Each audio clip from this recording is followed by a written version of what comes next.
And let's see if I can share my screen.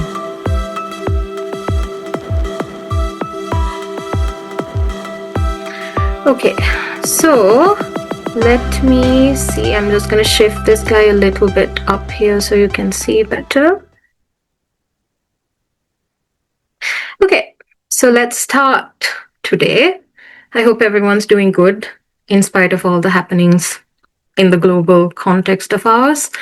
So I thought that I would do Ode to a Nightingale today because I know that Kinry mentioned that this could be a poem that could be a little complex or have a lot of things for you guys to need to discuss or clarify. So maybe we'll get started with that. And then if you have questions in the middle, feel free to ask me or drop it in the chat and then we can just discuss it. And let's see. So to start off with, so let me double check. There is just Kinuri and Thisuri right now. So it'll have to be the two of you. Just to have a refresher before we proceed, right? What do we remember about the Romantics? Now, last time I know we were discussing about the Romantics and the Modernist together side by side. What do you guys remember about the Romantics? So I want both of you to just unmute your mics, and you don't have to tell 3 Romantic era poets. Tell me 1 Romantic era poet and what were the major themes of the time? What can you remember were the major preoccupations or themes or things that they like to write about? So let's just have a quick... Kinuri, tell me, I think you can do 2. Tell me 2 major Romantic era poets and a couple of the favorite themes that they used to write about. A heavy reliance on natural elements or nature. Okay, on nature and natural elements. And 2 Romantic era poets, you forgot their names. What are 2 names that come to mind? John Keats. Okay, John Keats. Who else? Wordsworth. Wordsworth. Okay, good. So the 3 main ones that you guys have mentioned, right? So there's William Wordsworth, there's William Blake. So there's always the 2 Williams. That's how you can remember for one thing. There was William Blake, William Wordsworth, and then there's John Keats and Percy Shelley. If I'm not mistaken, Shelley was also romantic, but I'll have to double check on that one. So basically just have a few of these names at the top of your mind so that you remember which era which poets belong to. So to refresh your memory, now remember last time we did a little exercise where you guys were thinking about that idea of the Aralia flower and the blue butterfly. And what do you remember when you were trying to think of the poem as a romantic poet, when you were trying to visualize it as a romantic poet? What sort of features or devices were you using? What can you remember how you were thinking? What was your thought process? Were you thinking more in terms of experimentation and sort of how to break away from tradition and do something cool and interesting with your poem? Or were you thinking of how do I convey emotion? How do I sort of talk about nature? How do I use simple language? Okay, so what sort of features or devices were you using? So just a refresher for you guys to think about. So would anyone like to read out the poem from last week? Since it's the 2 of you, I'll have to ask just the 2, but does anyone want to go first and read out that poem? Did you get to work on it? I know Kinuri did a bit of work on it. Thisuri, were you able to work on your poem a bit? It's okay if you could. You could? Okay, amazing. So Thisuri has also done it. Okay, so let's get the 2 of you. Let's get Kinuri to start this time. Let's have your poem, Kinu. With the rise of the sun, it bloomed wide, with a blend of sunlight within its skin, pure white, eager for any hands to reach out, to be plucked and kept as a symbol of devotion, than to be swept away as the day ends, with its petals brown and tarnished, yet unsullied till the end. Thus came a bright blue butterfly, stark contrast against its pure white, with a flutter that melted away its solitude. What brought you here, my lonely peer? Is it my fragrance that I hold, oh so dear? Or the air of solitude we share that melts away my fear? Okay, that's beautiful. Can you tell me 2 features that were in your romantic poem, romantic style poem? Rhetorical questions. A rhetorical question. What other devices did you use? Imagery.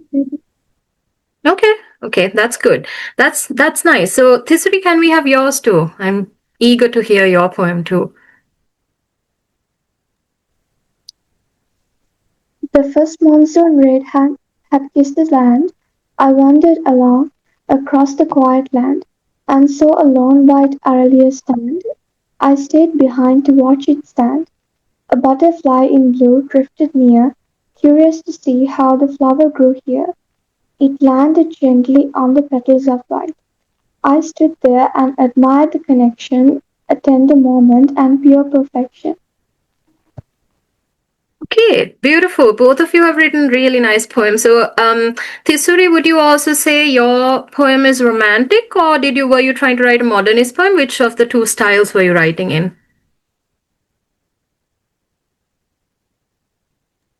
I think it's romantic. Okay, now you know that it's romantic, right? And do you want to tell me what sort of features and devices you use? Just one or two? Visual imagery. Okay, visual imagery, drawing from what? White lawn araliya and a butterfly in blue. Okay, beautiful. So from nature, right? A lot of nature elements. So that's where that's how you kind of know that this is a romantic poem, because they have these kind of similar characteristics. They usually focus on nature. They usually have this idea of the sublime, or this emotional connection to moments and feelings and the natural world. And they use, most of the time they use simple language. They don't use very archaic or old or sort of a complicated language. So there are certain ways that you can spot a certain style of poetry that is termed romantic poetry, right? But like I discussed last time as well, there can be exceptions. There can be exceptions to the rule. These are not set in stone. Some poets can experiment, they can do different things, but in general, that's the idea. So moving on, let's see what I have for you next. Oh, so I just took a couple of pictures of these because I wanted to show you. I showed this to Kinuri as well earlier. But these are the jonquils. So now it's spring. Now the jonquils or the daffodils are out in bloom. So jonquils are essentially a variety of daffodils. And I took a couple of pictures for you just to see the colors. So there's white and yellow mixed, and there's this very beautiful bright yellow. So it's important and interesting to kind of visualize this and know what the flower looks like, because have you heard of William Wordsworth daffodils? I don't know if you guys had this for O-level literature, but we had it either for A-levels or O-levels, I think. Very famous poem. You might have heard it. It goes like, I wandered lonely as a cloud. I wandered lonely as a cloud that floats on high over vales and hills, when all at once I saw a crowd, a host of golden daffodils. You might have heard this. It's a very popular poem. So these are the daffodils that William Wordsworth is writing about, right? So to move on from William Wordsworth, we are going to actually look at the idea. So Wordsworth was a very prominent nature poet, like you know. So when we're talking about the Romantic era and we're talking about nature poems, last time I know we were looking at nature poems and how they were portrayed in different eras. This time we're looking at the Romantic era and this idea of nature and how it mattered to them, right? Because we're predominantly focusing on Ode to a Nightingale, which is Keats's poem. So some ideas to keep in mind as you're looking through and going through the poem and kind of like looking through Romantic era poetry in general. These words, evanescence, transience, ephemeral, what do they all mean? They all have a similar connotation. It's a similar meaning. All of these words give the idea of fleeting, and they're not everlasting. They are constantly changing. They're very temporary, not things that stay for a long time, right? So as you can see in this quote here about with the snowdrops as well, right? Nothing exists but momentarily in its present form and color. So one thing flows into another and it cannot be grasped. Before the rain stops, we hear a bird. Even under the heavy snow, we see snowdrops and some new growth. So everything is fluctuating. Nothing stays. There's no eternal summer. There's no eternal spring. Winter changes into spring. Monsoon changes into drought. Like everything is changing around us, right? So when you're thinking about nature, always keep that idea prominent because it features in a lot of different ways in the different poems of these poets, right? So this idea of nature and the natural world as constantly changing and in a flux and evanescent, right? So when poets are writing about nature, and at a glance, you might think that they're writing about the natural world, like they're just talking about nature and what's going on around us in nature. But what is the irony here? Man is also part of nature, right? Humans are not separate from nature. We are also part of nature. So if a poet is writing about the natural world, you should know that the subcontext is in some form or the other, he's also writing about us. He's writing about humans, right? So if it follows that nature and the natural world are all of these things, constantly changing, ephemeral, transient, evanescent, it means that man is also all of these above things, right? Man is not special. It's not set. Man is not a separate entity that is set in stone and going to be perfect forever. Man is also constantly changing. So what's really important when we're looking at these nature poems and nature poets is to kind of look at the idea of what comment or comparison is a writer who is writing about nature. What comment are they making about the bigger world, the bigger context of man, of humans, of human beings and their lives and their involvement, right? So that's something really interesting that's important for you guys to keep in mind. So before we get to Keats, now since we're in Romantic era, and I know that this little poem is also part of your syllabus, it seems like a very short, a very simple poem. If you have studied it, I might actually get you guys to give me a small description of what you've learned about it so far, right? So this is a very considered not a very heavy or deep or long poem. So one of Wordsworth's poems, which takes its title from the first line, as you know, "A slumber did my spirit seal." Now, what is it that we usually say when we're talking about poetry? That a poem is always meant to be read out loud. So let's try to read this short poem, right? "A slumber did my spirit seal. I had no human fears. She seemed a thing that could not feel the touch of earthly ears. No motion has she now, no force. She neither hears nor sees. Rolled round in earth's diurnal course with rocks and stones and trees." Okay, so you guys must have studied this at school, I think. So these are a set of poems. It's a cycle of Wordsworth's poems that are called Lucy poems.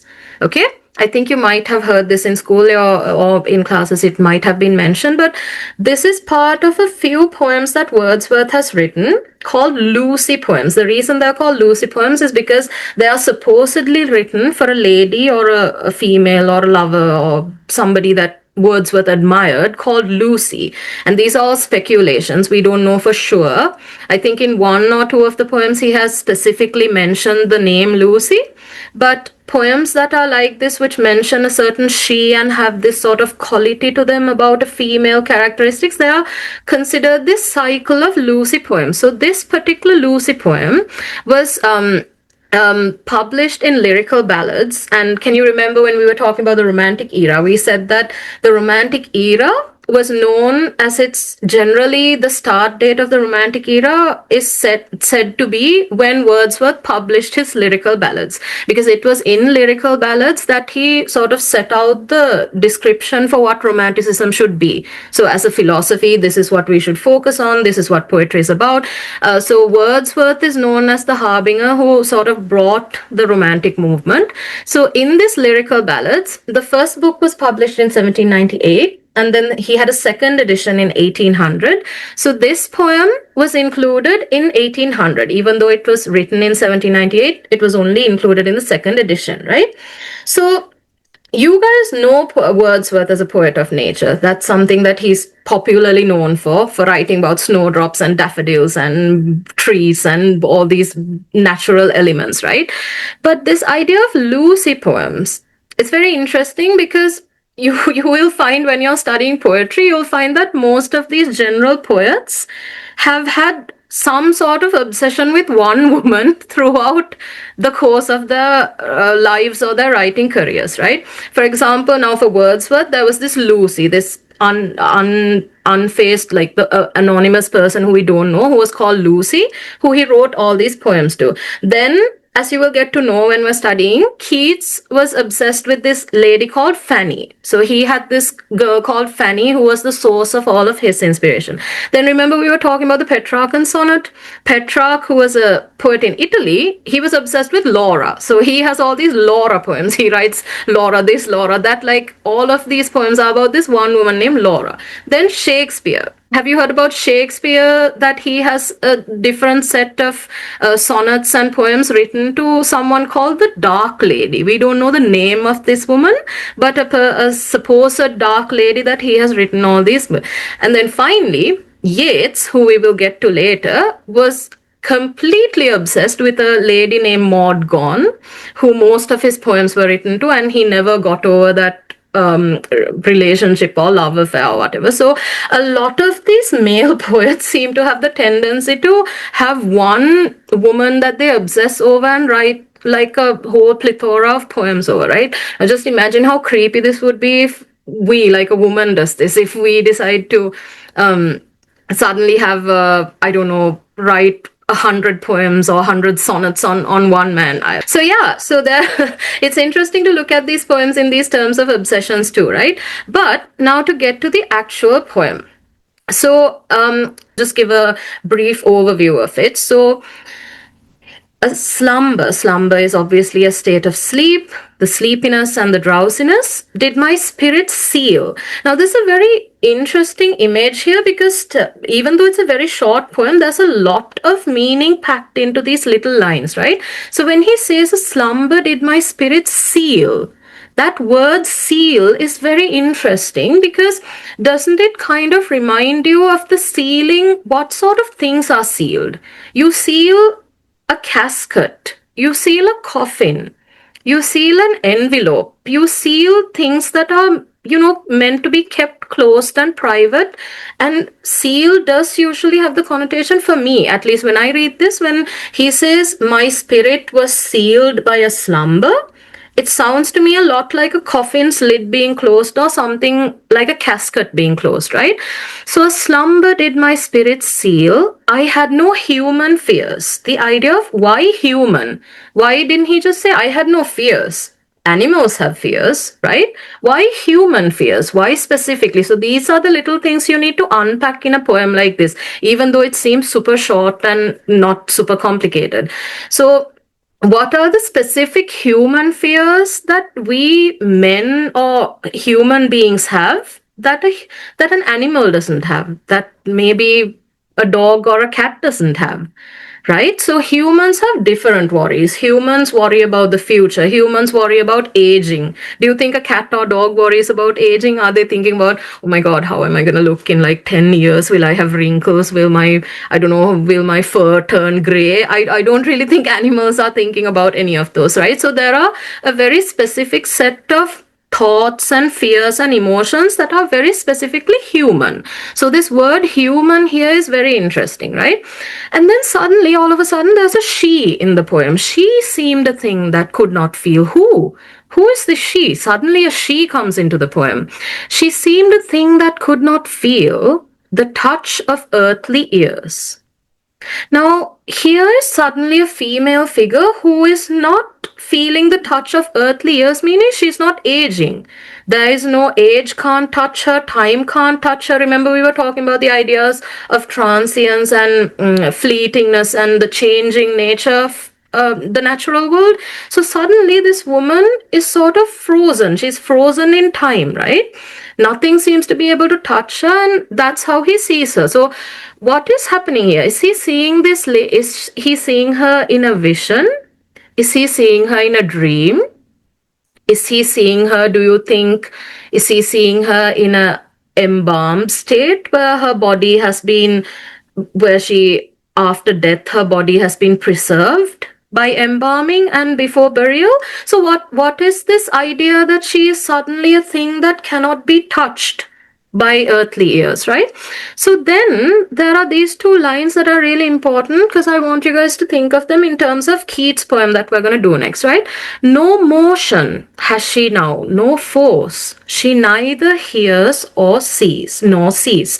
So this lady, presumably Lucy, whoever this she is suddenly in a state of complete oblivion. What is oblivion? She has no movement, she has no idea of anything that's going on around her. She doesn't see, she doesn't hear. It's just a state of complete, is it death? Is it sleep? Is she under some drug or something where she's drugged and she's unconscious? So for some reason, so he doesn't disclose any of these things. Sorry, we just moved back there.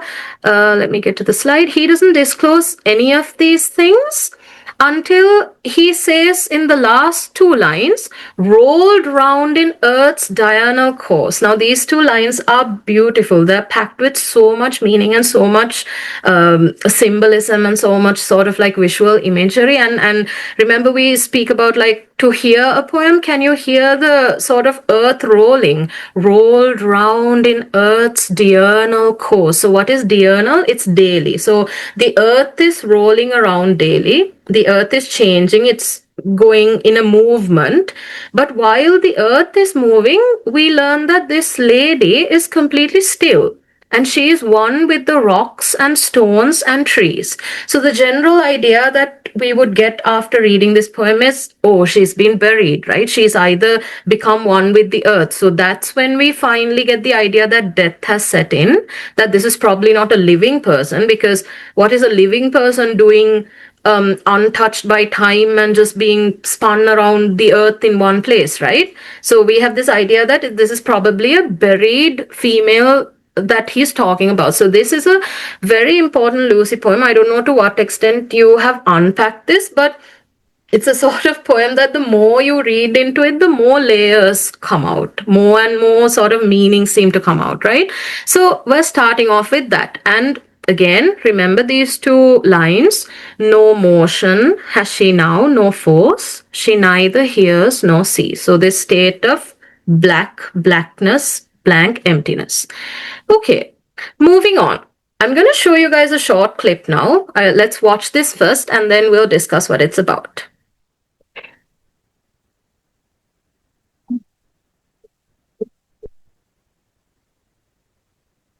Something the craft of poetry. To craft as a marcus.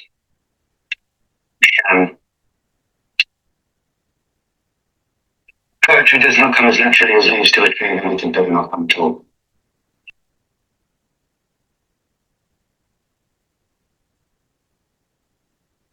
Studying the burning to understanding through the senses. The point of diving in a lake is nothing more than to swim to the shore, but to be in the lake, to luxuriate in the sensation of water. I do not work the lake out. It is an experience beyond thought. Poetry soothes and emboldens the soul to accept mystery. I love mystery. Okay. Have either of you, there's still only two of you here, right? Have either of you, do you know who this is? Do you know what this clip is from? Have any of you seen this before? Yes, no? No? Kinori no? Tisuri no as well? Yes. No. Okay, so I am putting this out there because I want you guys to, when you are free or when you can go back and you have some time at home, I want you guys to watch this if possible. So who you just watched was technically John Keats. Well, not the real John Keats, but at least the representation of John Keats. This is a movie, obviously. So the two characters that you just watched were John Keats, the poet, and this is Fanny Brawne, who you can see here. Fanny Brawne, who was the love of his life and the lady that most of his poems were written to. So this is Fanny, and that was John Keats. And the reason I put this clip here for you, because I feel it's really important for you to get a sense of John Keats as a poet, but also the idea of the romantic movement as a whole. In these very few words, I think he encapsulates pretty much the whole mood or the emotion of what the romantics were all about, right? Now that you know that this is John Keats, let's rewatch this one more time to see. Now look at it as a poet, right? Supper of the craft of poetry. Two crafters of Marcus.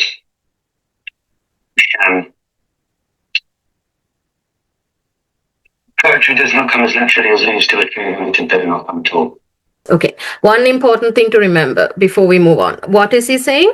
If poetry does not come naturally like the leaves of a tree, it better not come at all. And he says, craft is a sham. Basically, craft is useless. Craft is not something you should be doing. Poetry should come naturally. So here are the thoughts of the romantic movement. This is what romanticism is all about. Emotions, poetry, art should spring from a natural source. You're not supposed to work at it. You're not supposed to get a pen and paper and sort of beat the poem down into a sort of perfect, which is ironic because that's exactly what the modernists were about. The modernists don't believe anything about poetry coming naturally. They say, no, you have to work at a poem. You have to take a poem, put the words together, rearrange them, structure it, do this, do that, and then you come up with a perfect poem. So you can see how these eras are so different, right? And then listen to what he says about how you're supposed to absorb poetry. Remember, we were talking about how poetry is like a mix of the senses and it's not like reading a prose. It's not like reading short story or a novel. Look how he tells you to approach poetry, right? Combining understanding through the senses. The point of diving in a lake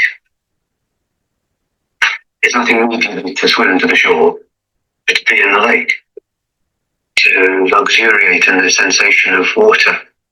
Okay, another interesting thing to keep in mind, okay?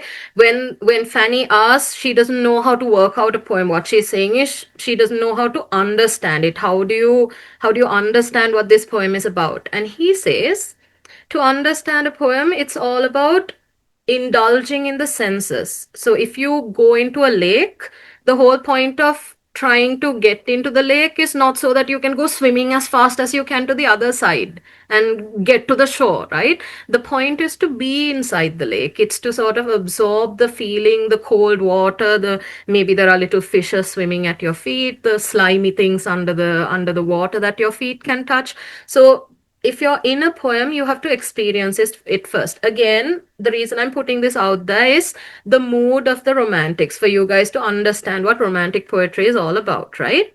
So this movie is Bright Star. Okay, Bright Star is a 2009 movie directed by Jane Campion.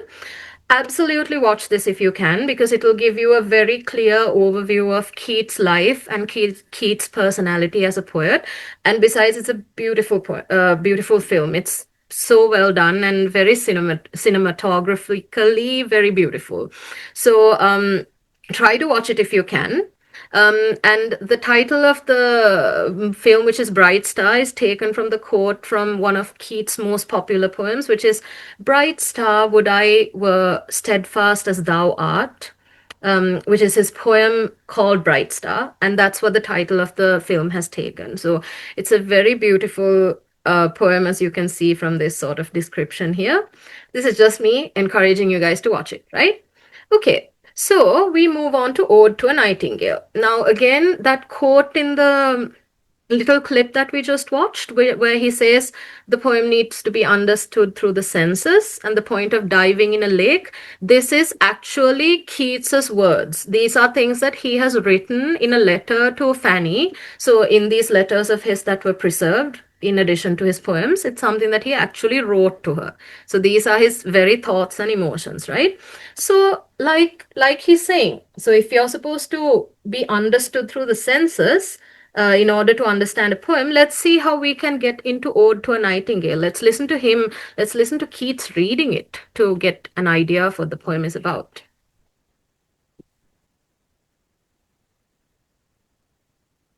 My heart aches, and a drowsy numbness pains my sense, as though of hemlock I had drunk. or emptied some dull opiate to the drains 1 minute past, and Lethe-wards had sunk. 'Tis not through envy of thy happy lot, but being too happy in thine happiness, that thou, light-winged dryad of the trees, in some melodious plot of beech and green and shadows numberless, singest of summer in full-throated ease. Okay.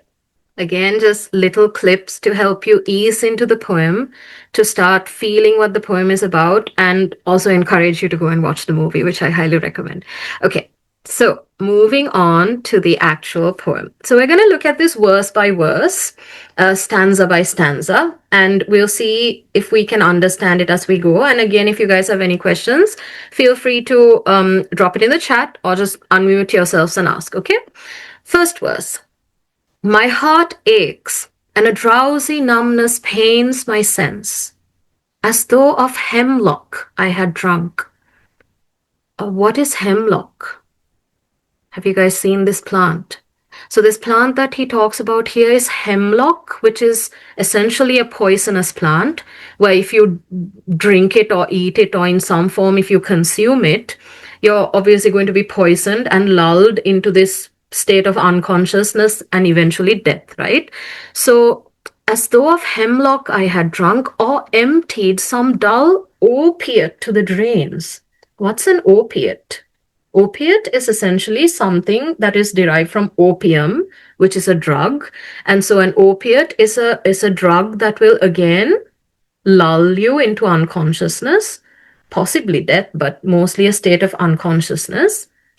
So emptied some dull opiate to the drains. What is he trying to say? He has drained the entire cup. So he's drunk it so much, or drunk the drug so much, that he's drained it out entirely. 1 minute passed, and Lethe-wards had sunk. What is Lethe-wards? Now, this is a reference to Greek mythology. Okay, as you will see as you go through the poem, you will find that Keats draws a lot from classical allusions. He draws a lot from Greek and Roman mythology for this poem, right? So Lethe was the river of the underworld in Greek mythology, where all people who die are sent down to this river in this boat, and they're supposed to drink a cup from that river. And the moment you drink the water of Lethe, you literally fall into oblivion. You forget your past life. You forget that you were a human. You forget that you were born or you lived and you died and what happened. It's just wiped out. So this, can you see these all three images? Hemlock, opiate, Lethe-wards. It's this piling on of images of that idea of lullness, senselessness, sort of like oblivion, and everything becoming quiet and dark and wiped out, right? So can you see what I asked you to remember in the Lucy poem earlier, in Wordsworth's poem? Can you remember those two lines? What was he talking about there? This, right, where were we? We were talking about hemlock, of opiate, and Lethe, the river, the ancient Greek river where men descend into when they're descending into the underworld. And you have a drink of this river, the water of this river. Basically, the moment you drink it, you forget your entire human life. You forget that you were a human. You just wipe out all your memories, right? So in the first 4 lines, you can see he's creating this sort of atmosphere of drowsiness. I don't know about you guys. For me, just reading this makes me sleepy. If you read it in a slow, sort of lulling sort of tone, it actually induces this feeling of drowsiness and sleepiness, right? See, my heart aches and a drowsy numbness pains my sense, as though of hemlock I had drunk, or emptied some dull opiate to the drains 1 minute past, and Lethe-wards had sunk. Okay? And then he stops. See, the colon there, there's a sudden break. There's a break. Suddenly, he begins addressing this entity. Whoever, we don't know who it is right now, unless we deduce it from the title, which obviously says Ode to a Nightingale, but he hasn't mentioned who he's talking to all this time. Suddenly, he says, "'Tis not through envy of thy happy lot." He's trying to convince the bird, right? It's not because I'm envious of you, because you're so happy, I'm not filled with jealousy and envy. It's not through envy of thy happy lot, but actually, I'm too happy in your happiness. Your happiness makes me completely happy, and I'm filled with the happiness that you're in, right? But being too happy in thine happiness that thou, light-winged dryad of the trees. What is a dryad? A dryad is a forest nymph, generally known to reside in oak trees. Again, this is classical allusions. This is ideas of folklore, of mythology. He's pulling a lot from these things, right? So suddenly he's calling this nightingale, he's turning her into a forest nymph, okay? That you, light-winged forest nymph of the trees, dryad of the trees, in some melodious plot of beechen green and shadows numberless, singest of summer, in full-throated ease. So now we know who he's addressing. He's addressing the nightingale. He's addressing a bird, and he's metamorphosing this sort of bird into a female form, a forest nymph, like a figure of mythology and folklore, right? When he's addressing it. But really look what he's doing here. He's trying to tell the nightingale, I'm not going into this state where I want sort of oblivion and rest because I'm envious of you or because I have something against you. I'm actually so happy for your happiness. Look how happy you are, just alone in the trees, just singing by yourself. And he wishes that he could have that emotion. So really look at how the romantic poets, with their focus on emotion, how much they love emotion. They just absolutely love states of emotion because they draw from that for the source of their inspiration, right? Now the next stanza, number 2. Oh, for a draught of vintage. What does vintage mean here? Vintage, he's talking about old wine, or vintage, that wine that has been aged and that has been taken a long time, and now it's reached maturity and perfection, and it's also stronger. Aged wine is much stronger than like the fresher or the newer ones, right? So, oh, for a draught of vintage that hath been cooled a long age in the deep delved earth. Right, so wine that has been stored in down in cellars or in basements and has matured and aged to a perfect sort of point where it is matured and it can lull you into this drowsiness. So he's asking for all these different things that will help him go into a state of oblivion. Okay, we still don't know why. We don't know why he's requesting all of these, but it seems to be what the poet is working towards. And then he says that wine would taste suddenly. Now look at the in the second stanza itself, look at how these images suddenly pile up. So from all of these about sleep and drowsiness and wanting oblivion and erasure and quietness, suddenly the wine tastes of flowers, the country green, dance, and Provence. This is basically song from the province of, there's a French village called Provence, and Provençal song is basically a reference to songs and love songs and ballads from this southern France, right? And sunburnt mirth. Oh, for a beaker. Now again, he's asking for a drink. First, he was asking for opiate. He was talking about wine. Now he's asking for a beaker full of the warm south. Okay, now look at how these images are piling on top of each other. There's flowers, country green, dance, music, song, sunburn, mirth. Oh, for a beaker full of the warm south. This will become interesting for you if you guys read more of Keats and also watch the movie that I was recommending. Because as you will get to know Keats, there were reasons, well, for reasons of illness. He was not supposed to stay in the English weather, and which was not healthy or not good for him. And he was required to move to the south, either to the south of France or to Italy or some sort of warmer climate for his health. Okay, so right now you can see the warm south, these references there, these are all sort of biographical aspects. I remember last time in our session we were talking about sometimes it could be problematic, but sometimes it can be helpful to know the biographical details of a poet or his life or a writer's life, to know what they're talking about, to sort of decode the writing. Keats is one of those poets. It's really important and interesting to kind of know his background story in order to help you understand what he's actually talking about, right? So, oh, for a beaker full of the warm south, full of the true, the blushful Hippocrene. Hippocrene, again, a classical allusion. It's supposed to be a sacred fountain in Greek mythology, where if you drink from it, you're supposed to be filled with divine inspiration. Suddenly, for your poetry, for your writing, for everything you do, you have magical inspiration come to you. Okay, so these are classical allusions.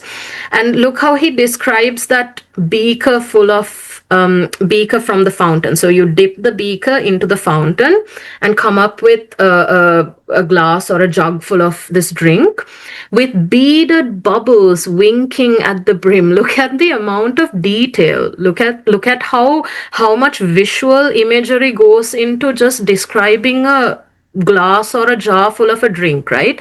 With beaded bubbles winking at the brim and purple stained mouth.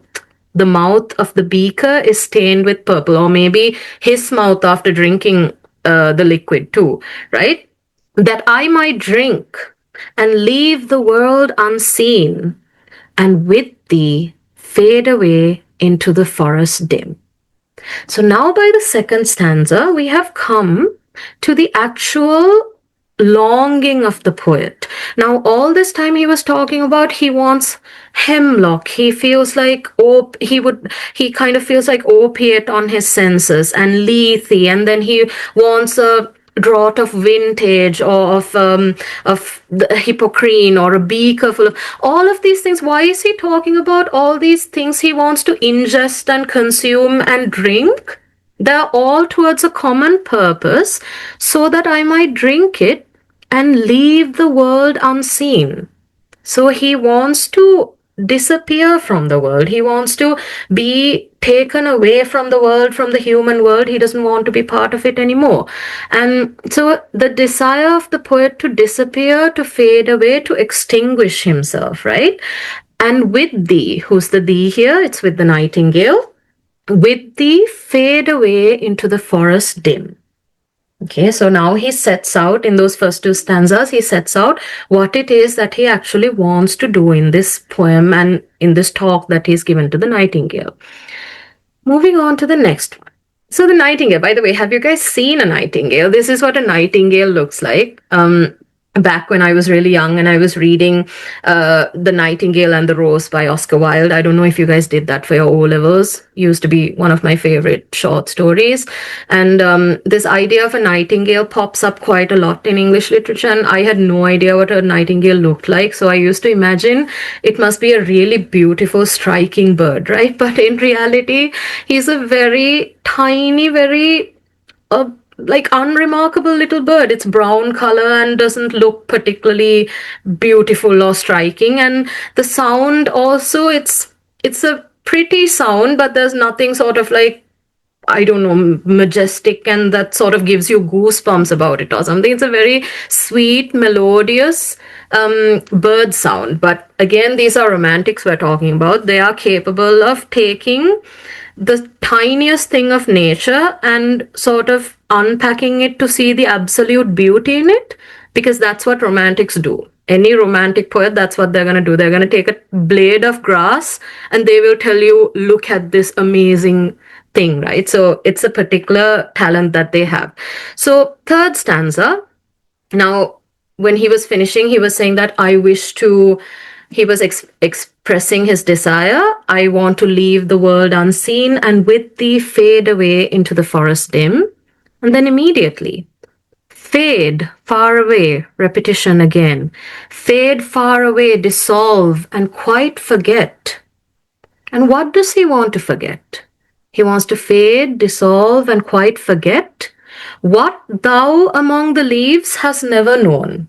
You who are sitting there in your branches and singing your songs, things that you have never known. Now, this is interesting because remember, just like a few minutes back, we were discussing Wordsworth and his Lucy poem, where that idea of human fears, right? We were discussing the idea of how does human as a signifier, what is the difference between human fears and animal fears? How come humans have separate fears that animals never even think about? So that's the same idea that's coming in here into Keats' poem as well. See, he wants to try and forget what the nightingale has never even known. These are fears that the nightingale doesn't have. And what are those fears? The weariness, the fever, and the fret here. Okay, and that idea of here is really important because here is him, the poet, pulling you back straight into the human world.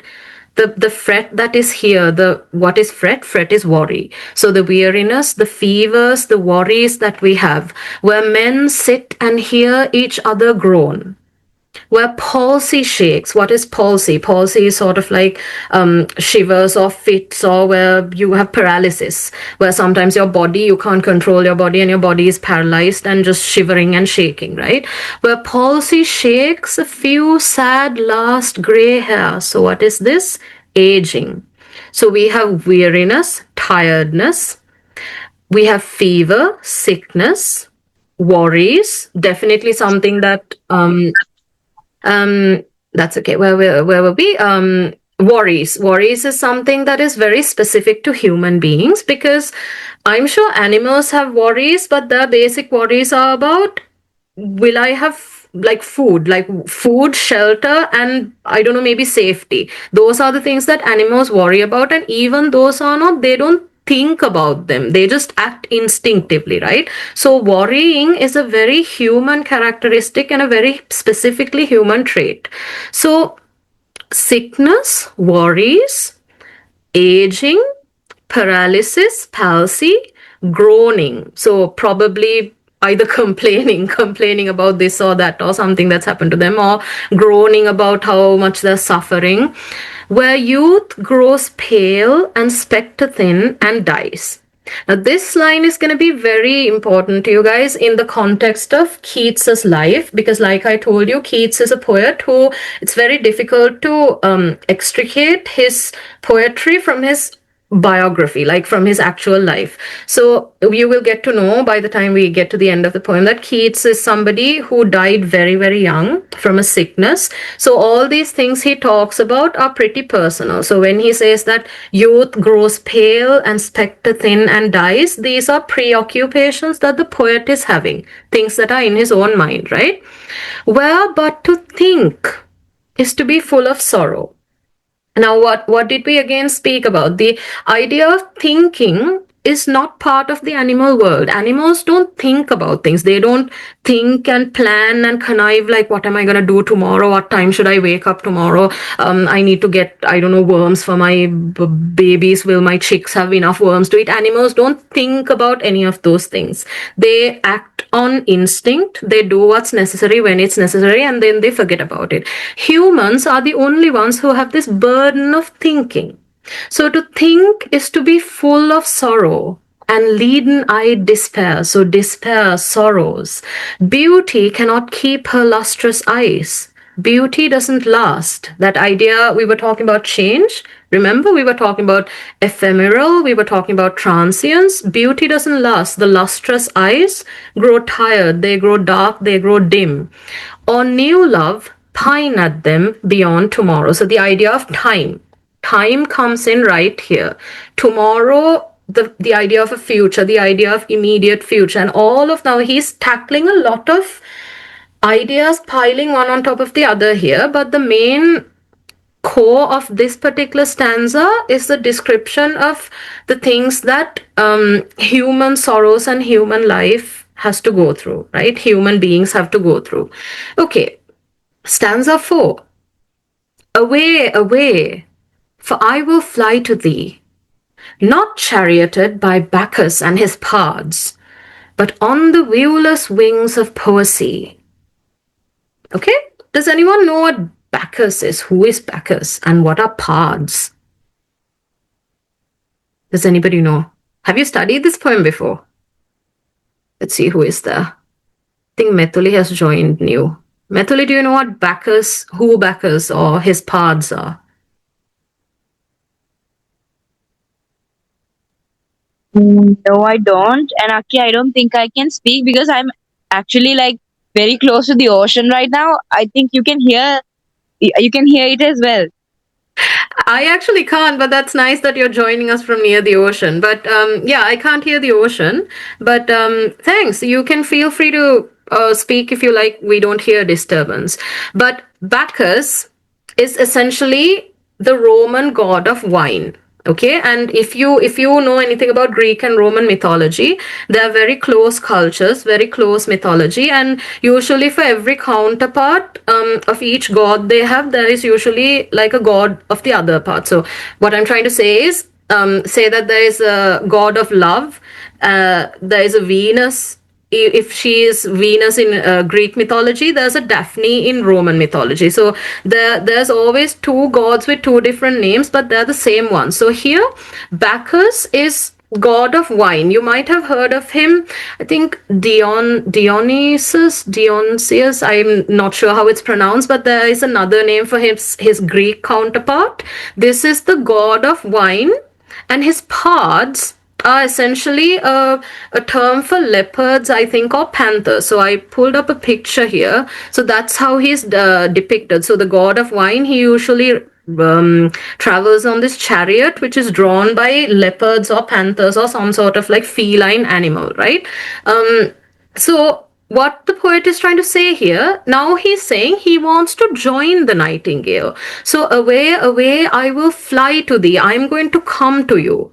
Not charioted by this god of wine and his leopard. So what's he trying to say here? I'm not going to be coming to you through drinking. Even though all this time he was talking about maybe I should have a glass of wine, maybe I should drink the most best opiate or wine there is. Now he's saying, no, I'm not going to come through wine and getting drunk, but I'm going to come to you through poesy. What is poesy? Poetry. I'm going to come towards you through poetry. Though the dull brain perplexes and retards. Why is his dull brain perplexed and retarded? Remember, at the start of the first stanza, he was lulling into a sort of sleepy state, a drowsy, oblivious kind of state. So his brain has grown a bit dull, but not through being drunk, not because he's in a fuzzy drunk state, but because he's just sort of like in a meditative reverie trance kind of a state, right? Already with thee, look, I've already come to thee. Tender is the night, and haply the queen moon is on her throne, clustered around by all her starry fays. Fays are fairies, so the stars as fairies. But here, there is no light. Okay, now look at this amazing thing he does here. Now initially, can you remember in the previous stanza, he was referring to the nightingale and telling her that unlike you, where you are in your bower, here in this human world, we have misery and sadness and all these worries and terrible things, suffering that is happening to us. Now he suddenly turns it to saying, but here there is no light. Where is this here? Is he now in the human world? Is he talking about the human world? He's not. By now, so here I have put this down, the Bacchus was the Roman god of wine. But by now, in this here, when he says here, the speaker poet has passed over to the land of immortality, where the nightingale is. So he is no longer in the human world anymore. Now, it's a very artfully, very sort of, I don't know, I don't even know the words to do it. Only Keats can do something like this. Only Keats can write poetry like this. So by the fourth stanza, he has moved from the human world, moved using poetry. He has moved to the world where the nightingale is. Okay, now he goes on to describe that world. Here there is no light, save what from heaven is with breezes blown, through verdurous glooms and winding mossy ways. Look at that description. Where is he now? What is this spectral place that he's in? It's a very peculiar, strange place. There's no light. It's dark. Everything feels dark and drowsy and very sort of muted. And there's no light except what comes from the heavens with the breezes. So with the breeze, there is a faint, I don't know, maybe a shimmery light being blown or something, but the only light that comes is what from heaven comes with the breezes blown through verdurous glooms and winding mossy ways, through the trees and through the mossy paths. There's this feeling of etherealness, right? This is no longer the human sphere. Now the poet has transcended from the very materialistic human world. He's completely moved to a different sphere altogether, okay? Now, can you remember in the Wordsworth, in the Lucy poems, I told you to remember those two lines particularly. Where in the second stanza, he says something like, she has no motion, she has no form, she can neither see nor hear. Can you remember those two lines? No motion, no form, can neither see nor hear.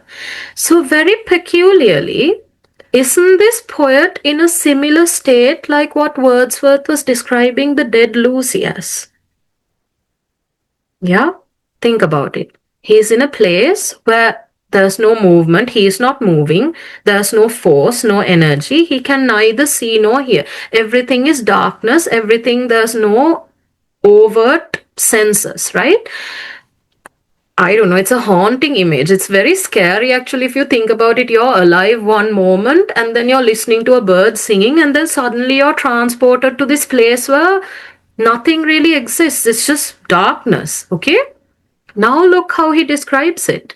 I cannot see what flowers are at my feet. He can't see anything.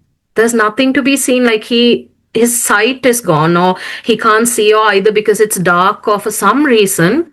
I cannot see what flowers are at my feet, nor what soft incense hangs upon the boughs. He can't smell anything.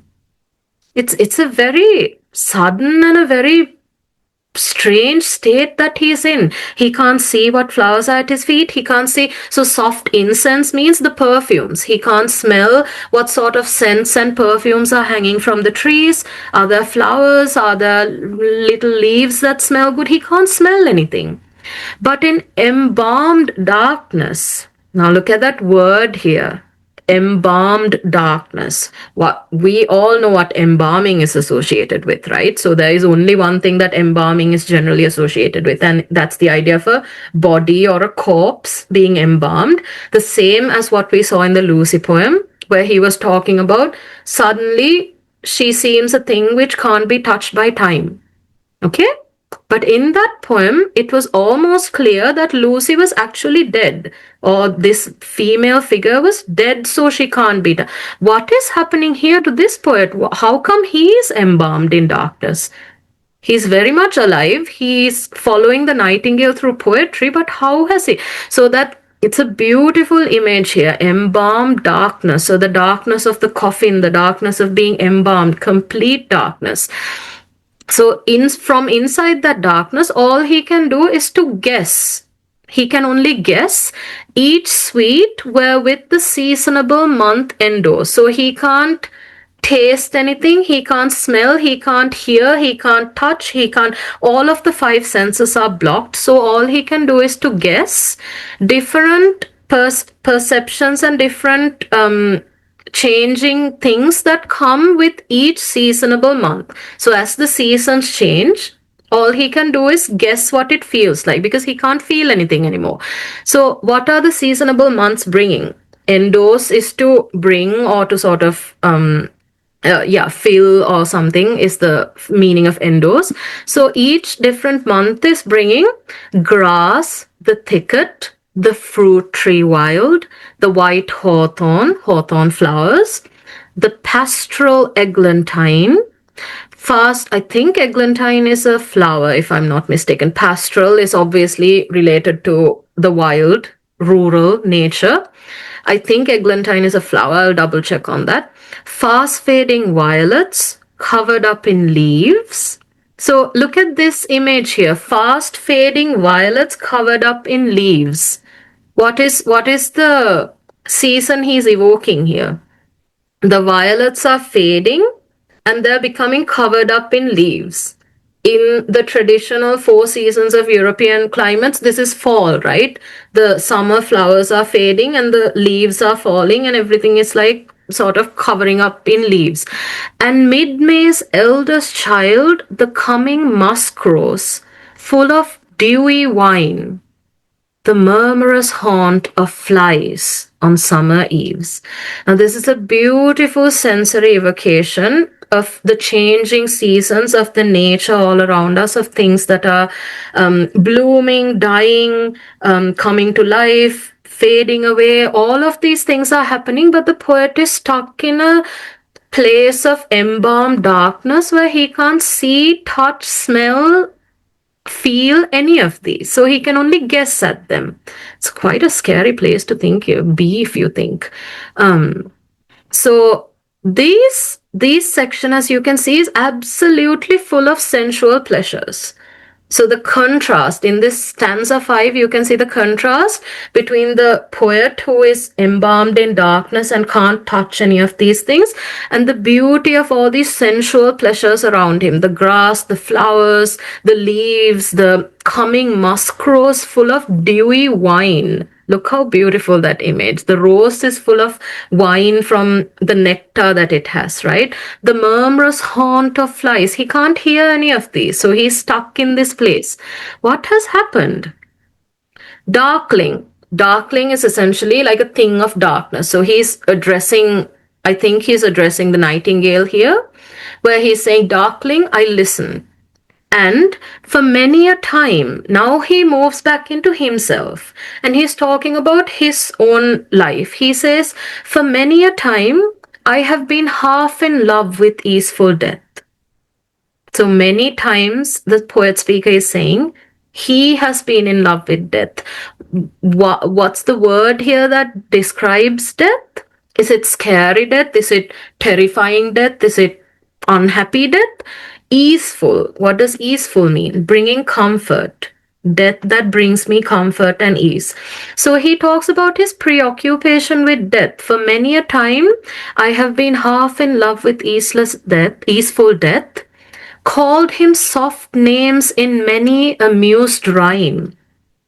He has been calling to death to come to him and telling him, now death is personified here, right? As you can see, death called him soft names. So he's been whispering to death, asking death to come and take into the air my quiet breath.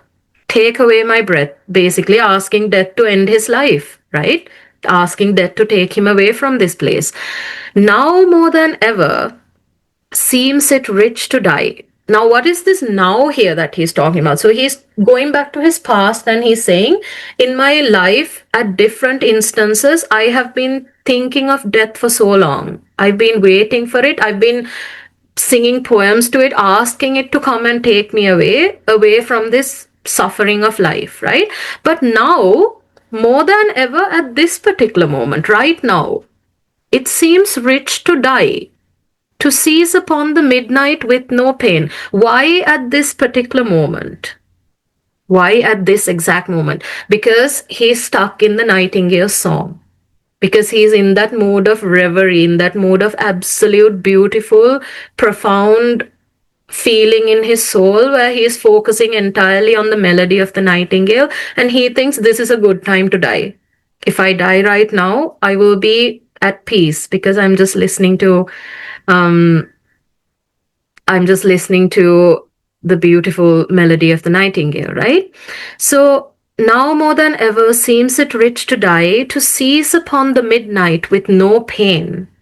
While thou, again, who's the thou? The nightingale, while thou art pouring forth thy soul abroad in such ecstasy. So here is my perfect moment to die. While you are singing this beautiful melody in the trees, I am happy to just let go of my breath and my life and just end my life here because it's a perfect moment, right? Is what the poet is saying. Still wouldst thou sing, and I have ears in vain. So by the time that if he dies in this moment, and if he passes on and his life is no more, still would the nightingale keep singing. This nightingale would still be singing, and I have ears in vain. I can't hear what she's singing anymore. To thy high requiem. Now, I've put a note here that yearning for death as release. So there's the personification of death. And then this idea of a requiem. Requiem is a solemn musical service that you hold for the dead. So traditionally in Western cultures, in Western music, it's a sort of a dirge, a funeral music that you play for people who have died. So suddenly the nightingale's beautiful melodious song becomes a requiem. Because why? Requiem, is it requiem? I can't remember the exact pronunciation, but it's a funeral musical service. So that beautiful melody suddenly becomes a funeral song. Why? Because the poet has died in that moment. And to become a sod, he's become part of the earth, the dirt, the ground. Okay. Now it's a complex poem. I know that it goes through different movements. It's very beautiful, but it's a complex poem. So if you guys do have any questions, even in the middle, feel free to unmute and ask. If not, put it in the chat and we can talk about it, right? So all these things he's telling to the nightingale. Now we move on to the stanza before the last. Then again he addresses the nightingale. Thou wast not born for death, immortal bird. Nightingale, you are not born for death. Now here comes through a strange idea. Oh, it is the typical romantic style of exaggerating things more than they actually are, right? So the nightingale sings beautifully and she is very in the moment and she is not caught up in human suffering. All that is true. But is it right when he says, thou wast not born for death? The nightingale is also a part of nature, right? The nightingale is also a bird. A bird is going to die. No matter how beautifully she sings, she is going to end her life, and by the time her lifespan is ended, the nightingale is supposed to die. But this is what the romantic poets do. They take an ordinary thing and they turn it into something sublime, right? So suddenly he says, thou wast not born for death, immortal bird. You are immortal. Why are you immortal? Let's see. He will explain it later. No hungry generations tread thee down. Okay? And he's saying you are immortal. You are not going to die. You are not born for death. And there's this idea of hyperbole. So hyperbole is happening here. What is hyperbole? Exaggeration. Extreme emotions or extreme importance or ideas given to something that is not actually the truth. So there's an exaggerated idealism of the bird where the plain brown little nightingale suddenly is not born for death. The voice I hear this passing night, the nightingale's voice that I'm hearing now, your voice, was heard in ancient days by emperor and clown. So suddenly, this is not one nightingale anymore. This is not the little nightingale that he is hearing. He's broadening the image that this is an eternal nightingale. Okay, this is what the romantics do. So it's not this little nightingale who is singing right now, but it's a nightingale who has been singing since the start of time. So this same voice was heard in ancient days by emperors. It has been heard by clowns. See the difference of class disparity. Even the emperor can hear the bird singing or the clown can. Same as a king can hear or a beggar can hear, right? They hear the same thing. Perhaps the self-same song that found a path through the sad heart of Ruth when sick for home. So this is a reference to a biblical figure. There is a biblical figure, a woman called Ruth in the Bible, who I think she was either exiled from home or cast out from home or something. And she was so he's bringing this biblical image. She was standing in the cornfield and holding some corn in her hand and crying. being sad about her homeland and having to leave. And she also heard that nightingale. So imagine this little nightingale who is in the tree has been heard through decades, millennia of like thousands of years of time. So this is how the romantics exaggerate and create hyperbole, right? So perhaps your self same song was heard in the sad heart of Ruth in the Bible when sick for home. She stood in tears amid the alien corn. So alien corn here means corn that was grown in a foreign land, not her own land, in some other person's, like a different foreign land entirely. That same that oft times hath. So now he was talking all this time about time is suddenly moving past. It's no longer the present moment. It has moved to emperors. There was, I don't know, emperors over time, like maybe even our emperors. So the way that Keats is describing it, maybe Dharmashoka Rajuru heard the same nightingale, maybe some other, maybe in the times of Lord Buddha. There was this same nightingale has been singing throughout all this millennia. That's what he's trying to say here, right? But then he suddenly moves into some sort of fantasizing. Okay, now he starts creating a fantasy element to it.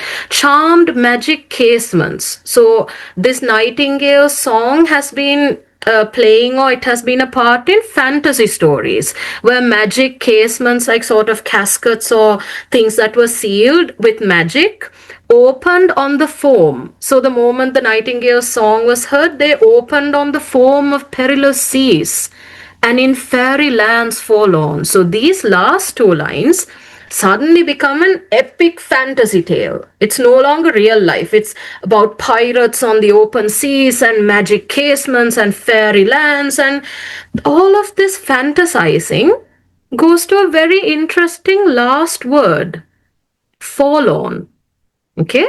If time runs out and the meeting ends, rejoin from the same link. We're almost at 1 minute. So forlorn is the last word that it ends on. And look what he does by the final stanza. What was that? Oh yeah, I had one note here which says when the reference to Ruth is biblical, and it shows how far back in time this nightingale actually goes, right? Okay, and the 8th stanza picks up from the last word of the 7th stanza, forlorn. Ended with fairy lands forlorn, pulls it into the 8th stanza. Forlorn. The very word is like a bell. Can you see the onomatopoeia here? Can you see the auditory images? The very word is like a bell to toll me. What is that movement? What does a bell do? The pendulum swing, it goes back, forth. So you can hear it in the word forlorn, right? So this is the beauty of poetry. This is what poetry does that prose or short fiction or novels cannot do. So how is it so far? I think since we're at the last stanza, I'm just going to finish this and then ask you guys for how you found the poem. But let's just finish it since we're at the very last one here, right? So forlorn. We come to that word which, like a bell, is tolling. What is tolling? That when you say the bell is tolling, it's that sound of the bell ringing, going back and forth, right? Think of this as like a pansal gantare. Gantare, the way it moves back and forth, that's that idea of tolling, right? Forlorn. The very word is like a bell to toll me back from thee to my soul self. Now look what happens. Very strange, right?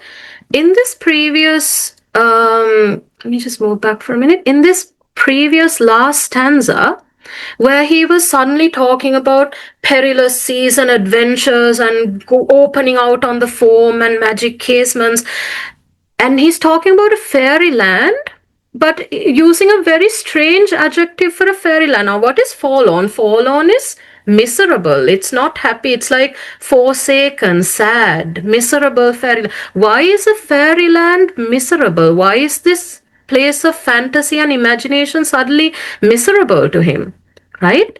And when he picks it up, he says that word, when he thinks forlorn, that word was enough to pull me back from the nightingale. So he was moving away to the place where this nightingale was in, this strange dark world where the senses are dulled and you can't really hear, feel, touch, taste things much, state of oblivion. He's being pulled back from there to my soul self, back into myself, just me, my individual. So soul is my alone, my tiny self, right? Adieu, the word goodbye. He's bidding adieu to the nightingale, saying goodbye, goodbye. And suddenly he absolutely changed his course, right? He was going down this reverie where he was about to be sucked into this land of immortality and fantasy and beauty, and suddenly it comes right back to the human world. And then he says this very strange statement. He says, the fancy cannot cheat so well as she is famed to do, the deceiving elf. So fancy is personified here. What is fancy? Fancy is fantasy or imagination, like imagination. So suddenly he's accusing imagination. He's saying fantasy or imagination, you cannot cheat me. You can't cheat me as well as you're famed to do. You can't deceive me. You deceiving elf. So that's, he's personifying and he's addressing fantasy or fancy here, right? So remember earlier he was talking about dryad. He was calling the nightingale a dryad or a wood nymph or a beautiful nymph of the woods. Now the idea of elf, again, like this female sort of mythological or folklore like elements coming in, right? So fancy cannot cheat me. Goodbye, goodbye, adieu, adieu. And suddenly he's very insistent. He's like, no, I must go. Please, I'm leaving, I'm leaving. And then something very strange begins to happen. He's still addressing the nightingale. He's saying, die, what is plaintive, sort of sad or longing or unhappy anthem is fading. So the nightingale's song is fading. Now we're focusing on plaintive anthem, right? So it's no longer the bird. We're listening to the nightingale's song. Thy plaintive anthem is fading. And we can watch how the song is slowly fading away. It's fading past the near meadows, over the hill stream, up the hillside, and now 'tis buried deep in the next valley glades. Okay? So there are two things happening here. The poet said he made a decision that he's going to come back to the human world. He said, no, fantasy is not for me. I'm not going to let fancy deceive me. I must come back to what is my due or my world. And at the same moment that the poet is being pulled back, he's being pulled back from that land of darkness and immortality and oblivion, you can hear that the two worlds are being pulled apart, right? The nightingale's sound is going further and further and further. First, it moves past the near meadows. Look at the words. It moves past the near meadows, then over the stream, then up the hillside. It goes up the hill as well. And then it gets buried deep in the next valley glade. So up the hill and down the valley, and the song gradually disappears and completely fades away. And in that split instant, he wakes. And can you see the colon here? The moment the nightingale's song fades like this, he immediately wakes. And he wakes up and he jerks up and he's in this state of confusion. Was it a vision or a waking dream? Did I see what I thought I saw? Did I hear that nightingale? Was it a vision? Did I, that place where I was, where I couldn't see or hear or feel anything, that dark place, was it a vision? Or was it a waking dream? Was I daydreaming? Right? What was happening? Now, again, remember that idea. Remember what we spoke about Blake, who used to have a lot of visions, the idea of visions and this mystical experience that these poets have. So was it a vision or a waking dream? Fled is that music. That music is gone forever. It's just gone, disappeared. And then the very strange question, do I wake or sleep? even at that moment where he is suddenly pulled back into this world, he is not sure whether he is awake or still dreaming. Is he still in a dream state? Is he back in reality? What is reality? Was that his reality? Was he in a dream? Was he in a vision? Is this human? So it's a very beautifully ambiguous state, right? So he's supposedly he went now in the 8 stanzas, as you can see, the poet took you through an entire journey. Only Keats can do this. Only someone who has mastered poetry to this level can take you on an absolute emotional, imaginative journey. Now, remember what Romanticism is all about: emotions, nature, imagination. So, you don't have to think too far. In the poems itself, you can see how strongly the themes come, right? So, in those 8 stanzas, the poet took you on an absolute journey from hearing a little Nightingale song, getting into this state of sleepiness and reverie, moving into this dream state where he was envisioning all these things, and then suddenly in a state where he can't sense anything at all, in like a blank, oblivious state, and then pulled back into human life, but still he is not sure. Was it a vision or a waking dream? Fled is that music. Do I wake or sleep? Okay. Absolutely strikingly beautiful poetry. So, like I always tell you guys, read the poem, really absorb it in. And like Keats was telling you in his own words before, think of a poem as a lake. If you're going to be in the lake, if you're submerged, your aim is not going to be to see how quickly you can make it to the other shore. The whole point is to be inside the lake, absolutely absorb and feel everything that's going on inside that poem.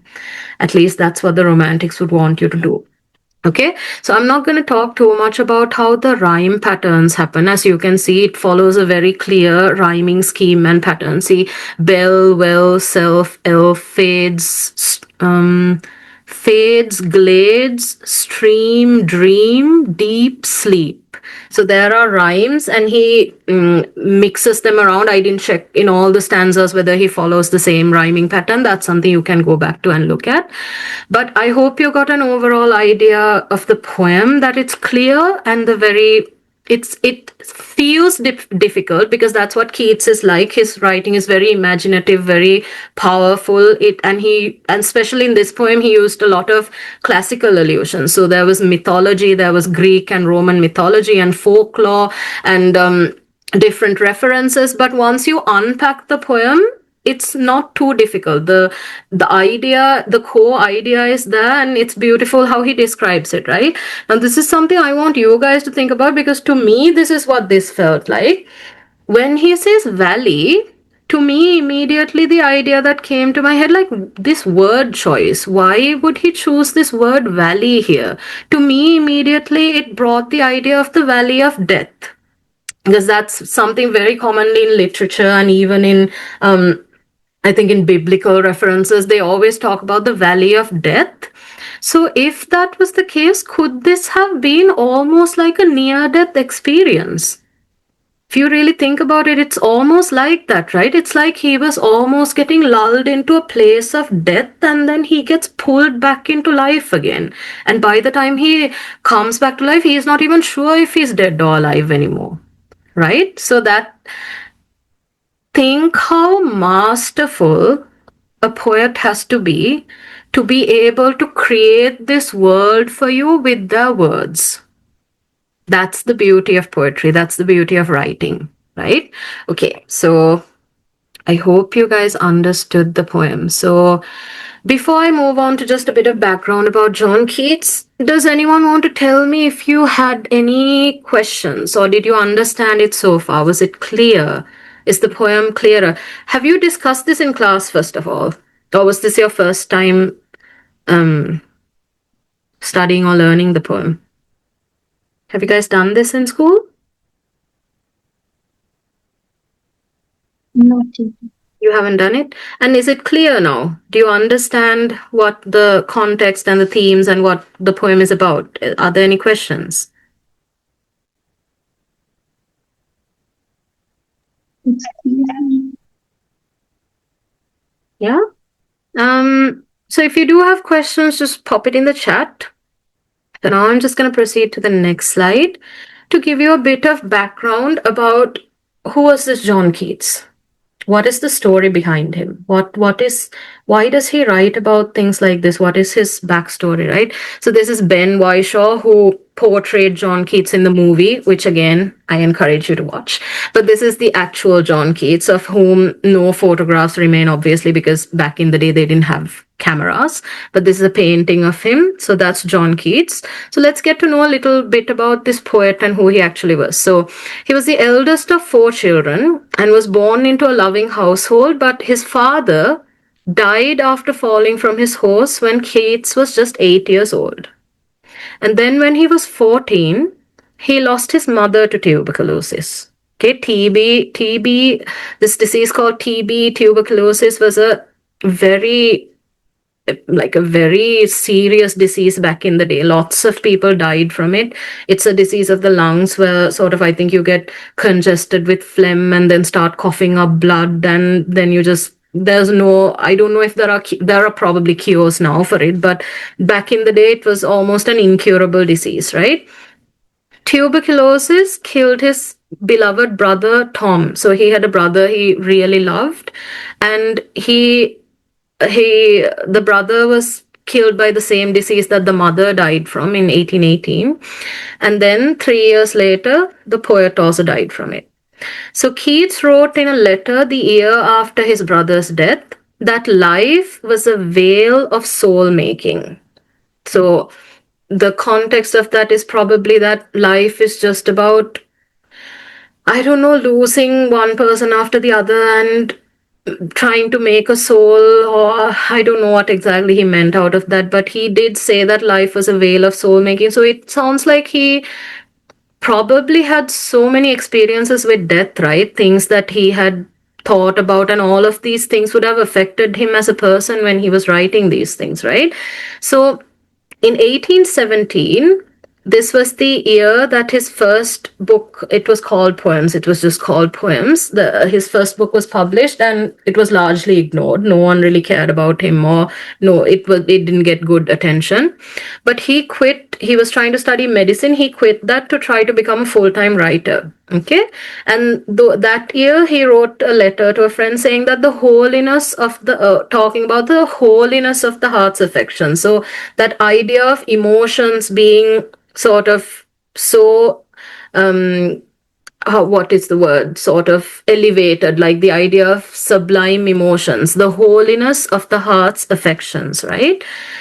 In autumn of 1818 to autumn of 1819, within that 1 year, biographers call this Keats' living year. So that was 1 year right before his death, where he had an unbelievable creative sort of outpouring, right? And he produced so much great poetry, such as The Eve of St. Agnes, the La Belle Dame sans Merci, Ode to a Nightingale, Ode on a Grecian urn, which I don't know if you've read, but Ode to Autumn, which is, again, if you can get your hands on it, please read it. Beautiful, beautiful poem. I think I might actually pull that up for you guys the next class that I do, or the other class. But yeah, he had this year of his life where he had a flourishing of creative poetry. And in this year 1818, like what he was talking, he was the one who was nursing his younger brother. So he was the nurse, and he was taking care of the ill brother who died in December. And John Keats caught the same infection, where the first signs of illness are usually coughing blood. If you start coughing blood back in the day, that means that you have TB. So by 1820, already weakened by grief, financial strain, and overwork, he passed away. And by that time, through this time, he was in love with this lady called Fanny that we were talking about, that we saw in the clip, but he was unable to marry her because he basically was destitute. He had no money. He had no way to marry her. But that is the very brief and short life of John Keats. Literally one of the greatest, now known as one of the greatest romantic poets who ever lived. And his poetry is unbelievably powerful, complex, masterful, all of that. He was 25 years old when he died, just 25. So in 25 years of a life, he produced those poems. So that's the background of John Keats. And this is just a quote that he has written to Fanny. I have two luxuries to brood over in my walks. So there are two things that he really broods all the time.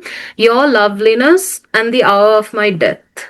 So he's always been thinking about his death because he knows that it was coming, right? Oh, that I could have possession of them both in the same minute. So he says, I wish that I could have both death and your loveliness at the same time, and then I would be happy. Okay? So, moving on. Ode to a Nightingale. Now, as you can see, it was a profound meditation on the conflict between the painful, transient nature. Again, remember we were talking about nature poems and the idea of transience, evanescence, ephemeral, and this idea of constant change. It doesn't stay, it doesn't last, it will disappear one day. So the idea of the conflict between transient nature of human life and the immortal beauty of art. So the Nightingale's song, right? He's talking in this particular thing. He is not talking about him versus the nightingale, where the nightingale is immortal, but he's more talking about the Nightingale's song form as an art, which has gone through years and years of millennia towards the past of the Bible, where Ruth was living in her foreign land, all of these la-di-da-di-da, all these ages. So this idea of an immortal art. So while human life is ephemeral, creative expression is immortal. So that's the basis, that's the thesis of the poem. That's what the poem is getting at.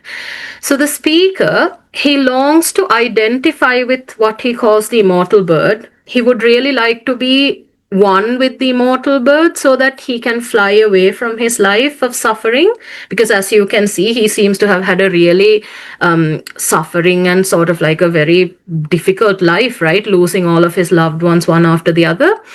So he wants to escape into that kind of immortality that the bird experiences, which is the immortality of poetry, or the immortality of song, or the immortality of a painting, where even after you're dead, for millennia afterwards, that art form still remains, right? Rather than stay in his own world of death and disease. Now, is this a form of escapism? That's something for you guys to think about. Is it an escapist kind of approach to it, right? So he would like to fade far away, dissolve and forget his worldly pain. But the interesting part that happens in this poem is that desire to get away from life and sort of forget his pain and suffering is contrasted with the need to remain in the beauty of the sensual world. Because remember, if he goes into that land of immortality, where that nightingale is, it's a land where he can't see, sense, touch, feel, smell anything. Remember, it's a land of oblivion. You are in a perfect state, but you can't feel any. That's sort of like the trade-off. If you want immortality, you can't feel anything for the rest of eternity. So that's the trade-off. So does he choose that? But he's in conflict because he loves the sensual nature of the world. So, which is very striking, I think, in stanza 3, right, where he suddenly starts talking about flora, fauna, leaves, all the trees coming up, the grass, the rose, the musk rose with its dewy wine. So he's talking about the sensual pleasures of life. So if he chooses to be in that immortalized land, he is going to lose out on the beauty of the sensual world. So it's a paradox, isn't it? So either you die, or like you choose death or sleep or escapism to avoid the suffering in life. But if you're avoiding suffering, that means you're also avoiding the beauty of life, right? You can't pick and choose. You can't say, I'm only going to have one thing. So if you decide to be immune to everything, you're immune to everything. You don't get the beauty either. So these are the reasons that he decides to come back, where he suddenly gets into this frenzy where he realizes that the fairy world is forlorn, that the fairy world is actually miserable and not a happy place to be, and he starts saying adieu, adieu, adieu to the bird. Yeah, those are his decisions where he's like, no, I want that together with the suffering, I want the beauty of the world too. That's what he's saying. So some literary devices, when you go back to the poem and explore it, look at it, the theme of the poem is obviously there are ideas of mortality versus immortality. There's art versus human and nature, the sort of lives of art and humans. And the imagery he uses is obviously very evocative sensory imagery. Alliteration, there is assonance, alliteration, sound, eyes, like your sight, sound, taste, all those senses are overwhelmed with the beauty of his language, right? There's a dreamlike quality. All of this combines together to create that sort of dreamlike state that you're in. It's not like one of Eliot's poems, right? It's not like morning at the window. I was sitting at the window, I saw a woman look up at me, housemaids with their dirty clothes. It's not that kind of a poem. It's like, oh my God, my entire senses are overwhelmed. Like, can you feel what I'm going through? And I'm going to pull the reader into my state of mind as well, right? So there are metaphors, personification, apostrophe, like we discussed in the snowdrop as well, addressing someone as thou, the snowdrop, nightingale, like addressing the bird here. There are classical allusions. And very strongly, there's this idea of synesthesia, which is something for you guys to remember, which means blending different sensory modalities. So blending all of the senses together, like in a soup, like you put all the ingredients together to create really vivid imagery. So one example, so how you describe synesthesia is something like, how do you say it? Like you combine sound and you describe it with a color. So for example, you say something like the yellow scream of a cat, the yellow screech of a cat. Or else you combine a fragrance with something like a, maybe a taste. So like a taste, what would be a taste be? Sort of like, this is just off the top of my head, but something like a chili rose. Like you combine two things that are the senses are different. So taste combined with sight, or color, like sight combined with sound. So you combine all those senses together to make it's a complete mixing pot. And that's the beauty of the poem. Some poets can do it really well. Some people, if you try to do it, you'll just end up with like gibberish, like a whole pot of nonsensical words. But Keats obviously can do it. So synesthesia was something very powerful in this poem. Okay, so just very quickly to tell you, there's this idea that he has expressed called negative capability, where Keats says that negative capability is where in order to form a man of achievement, what's the quality you need? You need the quality of a man being capable of being in uncertainty. A person, a human being, a man or a woman, has to be okay with uncertainty, with mystery, with doubt, without any irritable reaching after fact and reason. So without trying to find answers, without trying to find logical reasoning answers and all of that. Again, look at the contrast with like the, Augustan period or the modernist, right? He says that people should have something called negative capability, where you are okay to be unsure about things. So isn't this pretty much what he does in the poem as well? He considers getting away from suffering, old age, all these death and these miserable things that might be coming to him, which are unsure. He considers going away from it, but then he makes the decision to come back to that uncertainty, right? Because returning back to life means accepting that you're not in control. It means accepting that you could die tomorrow. You could become sick tomorrow. So I think this idea of negative capability is something that comes out strongly in this poem. You don't have to think too much about it. It might be a bit too complex for you guys, but yeah, keep it in mind anyway. So this idea actually became very viral on the internet right after COVID, which is 200 years after Keats died, because that idea of negative capability came through for us, right? Like, I would say it's there even in the current situation. We don't know whether there could be a world, like a third world war. We don't know what's going to happen next. So that idea of being okay with that uncertainty and being okay with this human life, like, what are we supposed to do? It is what it is. We take it as it comes, right? So, something to know about Keats. He didn't become famous during his lifetime, just lived and died 25 years. And it was only after his death that he became extremely famous as an unbelievably brilliant romantic era poet. And I wanted to pull up something for you guys, which is his grave. And remember, I told you that he had TB when he had tuberculosis. He was taken by his friends to Italy, which was warmer climate. Remember, he talks of summer warmth or warm summer, warm heat or warm south. He talks of the warm south. So he was taken away to Italy to recuperate and to become better, but he died. So he died in, I think, in Rome. And this is where his grave is. And look what his grave says. This grave contains all that was mortal of a young English poet who, on his deathbed, in the bitterness of his heart at the malicious power of his enemies, desired these words to be engraven on his tombstone. So we don't know if this is actually true or not, but apparently he has asked for these words to be on his gravestone, which says, "Here lies one whose name was writ in water." Water, strange and beautiful and ephemeral kind of thing to have written on your gravestone, right? He says his name was written in water. So that idea of evanescence, like, it's just like a ripple on the water. You write someone's name on the water and it washes away. It's not there.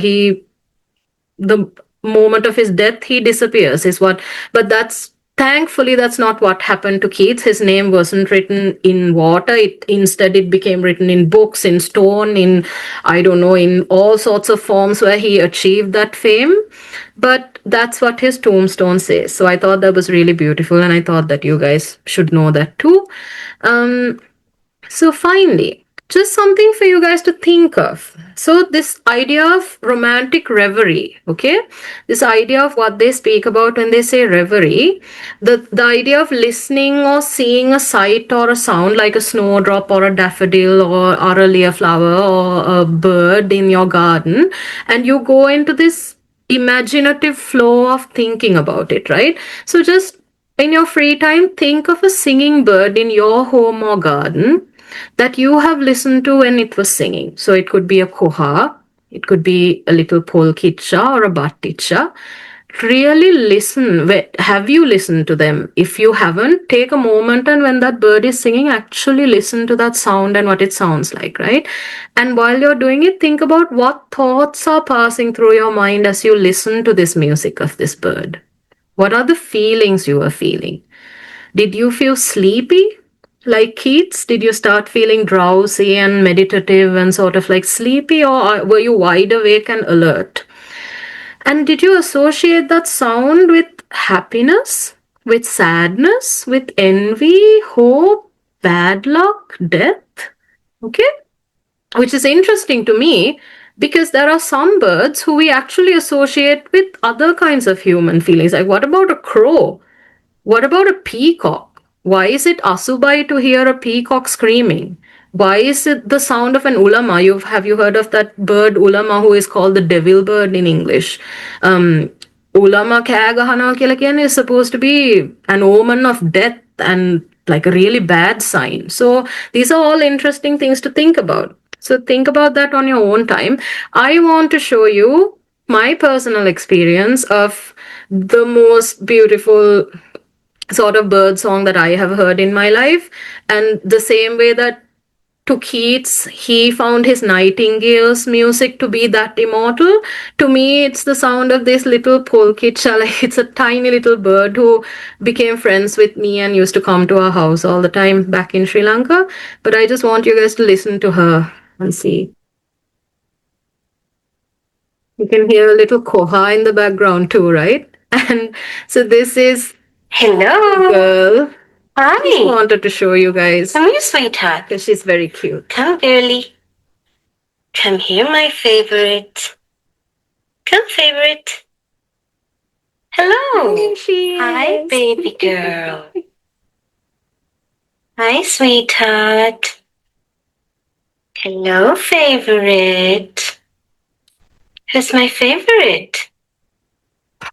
Yeah, so just to give you an idea that beauty can happen at any moment. It doesn't specifically, remember what I was telling you also, a nightingale, we imagine that a nightingale is some glorious, beautiful bird with a beautiful sound, but it's actually a tiny little plain bird with a very sweet and gentle sound. To me, it sounds a lot like this little polkicha. And if you're in the garden, really pay attention to the music that you might be missing out on, that we think that these are ordinary sounds and we just don't think a lot about them, right? But they're actually really, there's something magical about them if you actually listen. Okay, so your last slide that I brought you on to is, I want to end with a quote from John Keats from his second book. I think that was called Endymion. This is one of Keats' most famous quotes, and I'm sure you will come across this many times in your life, especially if you're studying literature. He says, "A thing of beauty is a joy forever. Its loveliness increases. It will never pass into nothingness. Still it will keep. A bower, quiet for us and asleep." What is a bower? A bower is sort of like a leafy green branch just spreading over our head so we can just stay underneath it in the shade and sleep. So that's what a thing of beauty becomes. So this is the entire poetic imagination of the Romantics encapsulated. So I just want to quickly ask you guys if you have any questions, because if not, I'm just going to play this short thing for you guys to see and then end the session. But if you have any questions, now is the time to ask. Does anyone have anything they want to clarify or want cleared?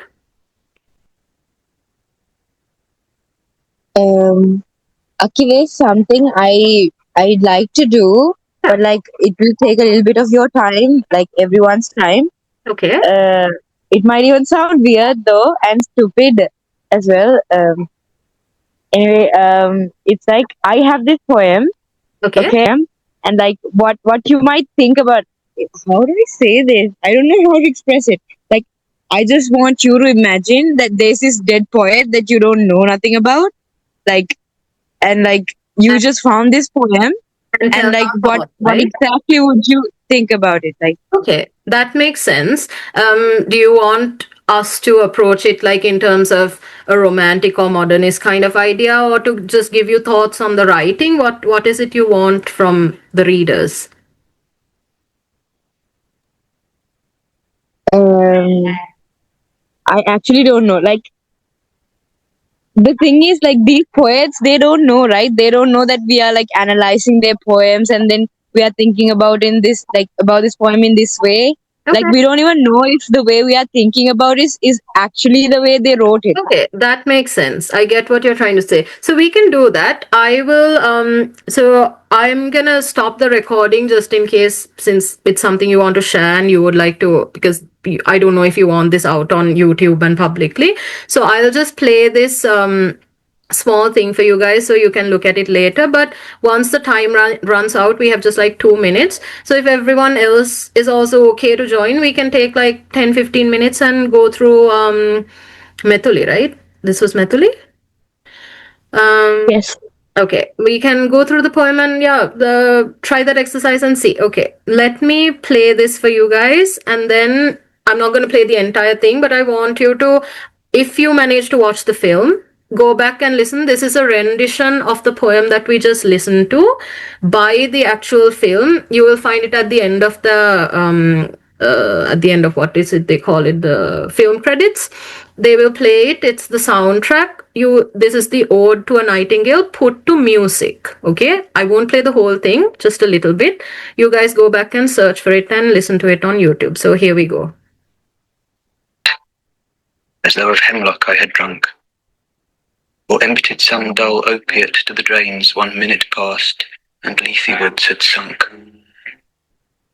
'Tis not through envy of thy happy lot, but being too happy in thine happiness, that thou, light-winged dryad of the trees, in some melodious plot of beechen green and shadows numberless, singest of summer in full-throated ease. O for a draught of vintage that hath been cooled a long age in the deep delved earth, tasting of flora and the country green, dance and Provençal song and sunburnt mirth.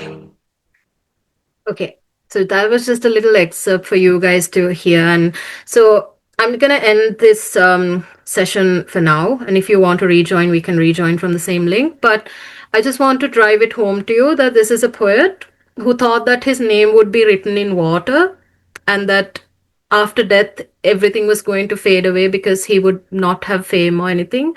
But the thing of beauty that he created was a joy forever, and it's still being reproduced. It's being reproduced as movies, as poetry, as song. So never think that something that you're creating is in vain, that it's not going to achieve its purpose. It will always outlast all of us, and it will